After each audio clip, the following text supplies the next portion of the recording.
Muita gente falando que a inflação brasileira está descambando. Então, vou fazer uma análise para vocês.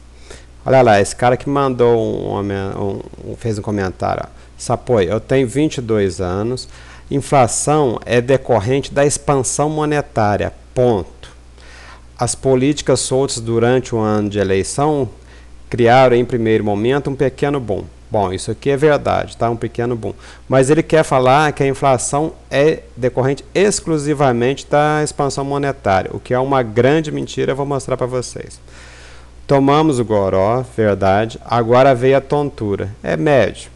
Veremos se o Banco Central fará algo de grandioso. É o que eles estão pressionando para que o Banco Central faça, mas o Banco Central não vai fazer, o que não parece. Tá vendo? Ele já está vendo que não vai dar certo o que ele quer. E se haverá um maior número de cortes? Também não haverá. Caso a inflação continue a subir, a inflação vai dar uma subidinha e depois vai descer. Em um ano ou dois, o milagre da era Lula terá sido engolido. Isso aqui é puro terrorismo, pela perda de valor da nossa moeda. Muito mentira, a nossa moeda vai se valorizar diante do dólar e não se desvalorizar.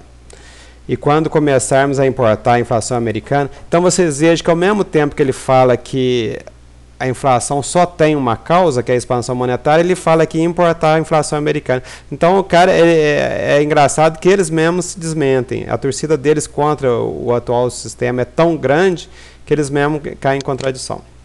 Mas eu vou falar para vocês quais tipos de inflação que tem. Primeiro, que a inflação é muito boa para acertar os preços relativos. Vocês imaginam, por exemplo, o salário está muito alto, a gente precisa abaixar o salário. Se não tiver inflação, não tem como abaixar o salário.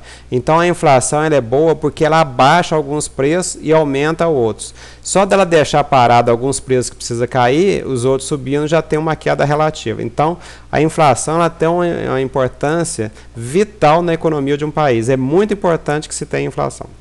Mas a gente tem também a inflação de custos, que é quando a empresa tem os seus custos aumentados, tá? Aí ela tem que repassar para o consumidor. Tem inflação de demanda, que é quando os custos não aumentam, mas o empresário ele não está conseguindo atender a demanda.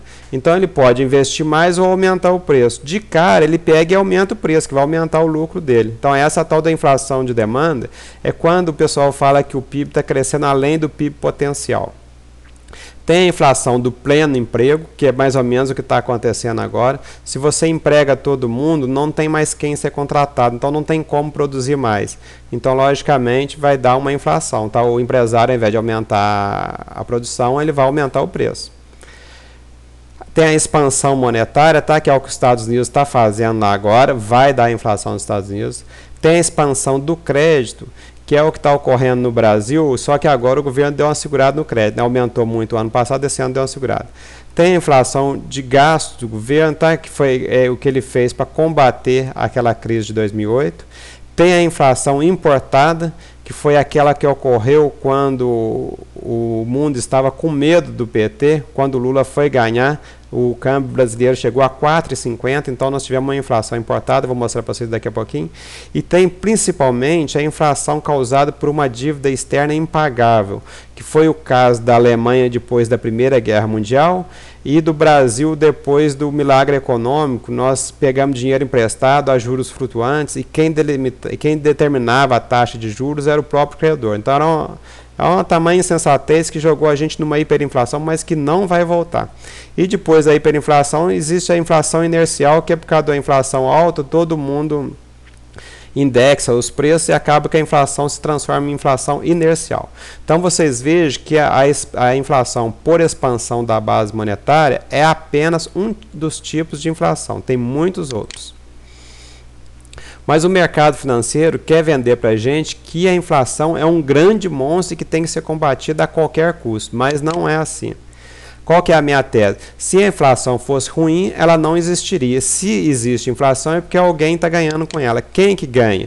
Ganham os empresários porque ele aumenta as margens de lucro. E ao mesmo tempo, como eles têm dívidas com o governo e com os bancos, eles são parte da dívida deles é perdoada. Então eles ganham como devedores também. E o governo também ganha com a inflação porque ele recolhe o imposto inflacionário. Ele faz com que as pessoas tenham uma ilusão de que o salário está subindo e com isso votem no governo. Então o governo tem uma série de vantagens com a inflação. Ele finge que ele quer a inflação baixa, tá? Ele não pode dar o braço a torcer e falar que está fazendo inflação. mas no fundo a inflação ajuda o governo também. E quem que perde com a inflação? Perdem principalmente os bancos, tá? Porque eles são credores do empresário e do governo, e quando tem inflação, parte da dívida é perdoada. Perdem os rentistas, tá? Que depositam dinheiro nos bancos, e os credores do governo. Porque se você compra um título do governo para receber daqui 10 anos, e o governo nesses 10 anos faz uma inflação, vamos supor, de uns 50%, vamos botar 100%, ele praticamente ele deu quitação para metade da dívida dele. Então essa que é a jogada do governo, é fazer dívida para que os devedores como eles sejam perdoados. Então os empresários, em suma, eles querem inflação alta, mas eles não confessam. E juros baixos, e isso aí eles gritam o dia inteiro que tem que baixar a Selic. Os bancos querem a Selic alta, mas não fala nada, fica quietinho. E a inflação baixa, aí eles gritam. Então fica parecendo que os bancos querem a inflação baixa e os empresários querem os juros baixos. Mas no fundo todos os dois querem é ganhar dinheiro. Eu peguei aqui a inflação não pelo IPCA, peguei pelo IGP, porque é mais exagerado, é mais fácil da gente ver. Então vocês vejam que depois do real, o IGP, isso aqui é acumulado nos 12 meses, tá? Na época da hiperinflação, eu nem peguei, gente, porque é muito alto. O pessoal está reclamando de 3% em 180 dias, a inflação era de 3% ao dia. Então não era em 180, não era ao dia, era um absurdo a hiperinflação brasileira. Mas agora está tudo sob controle, eu peguei que só depois do plano real. Então vocês vejam que a inflação saiu um pouco do controle quando o Lula era candidato em 2002 e o pessoal acreditava que ele ia implantar o programa do PT. Então realmente o mundo teve medo do Brasil, o real foi a 4,50, então teve uma inflação importada, como diz o Gabriel lá.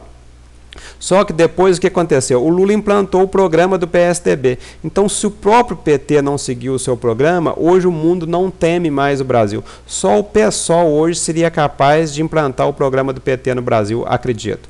Então, vocês vejam que a gente tira uma linha de tendência, tá? Pelos pontos de baixa, pelos pontos... Até desprezei aqui a época do Lula. Então, vocês vejam que a inflação ela está em queda ao longo do tempo. Então isso aqui, ó, vocês pegam, aqui foi a subida do boom das commodities de 2008. Teve a crise global, caiu, agora está tendo outro boom das commodities. Então é natural que a inflação oscile. Isso aqui é natural, o pessoal fica gritando. E vocês vejam até que o IGP já começou a dar uma amainada, ele não está subindo com tanto vigor mais. É evidente que não há necessidade dele cair imediatamente, né? O que o governo está fazendo é um negócio mais soft, e está certinho.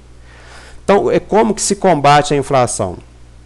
Combater a inflação, gente, é diminuir a demanda agregada. Você tem que diminuir a procura, porque aí os preços caem. Então, você pode aumentar a Selic, tá? Isso aqui seria diminuir a expansão monetária praticamente que ele reclama lá. Você pode usar a política fiscal, você aumenta tributos, foi o que o Guido Mantega fez com o IOF agora, tá? Você pode diminuir os gastos do governo, que foi aquela suspensão dos concursos e contratações. Você pode usar a política cambial, que é o que o governo faz ao valorizar o real. O pessoal acha que o governo está tentando desvalorizar o real. Ele não está. Ele deixa o real valorizar para combater a inflação. Só que ele não confessa essa prática. Inclusive, não aproveita para poder botar IOF sobre o capital estrangeiro. Então, ele faz duas coisas ao mesmo tempo e não confessa. O governo ele tem uma ação e uma retórica diferente da ação, é evidente. Não se pode falar a verdade, senão perde a eleição.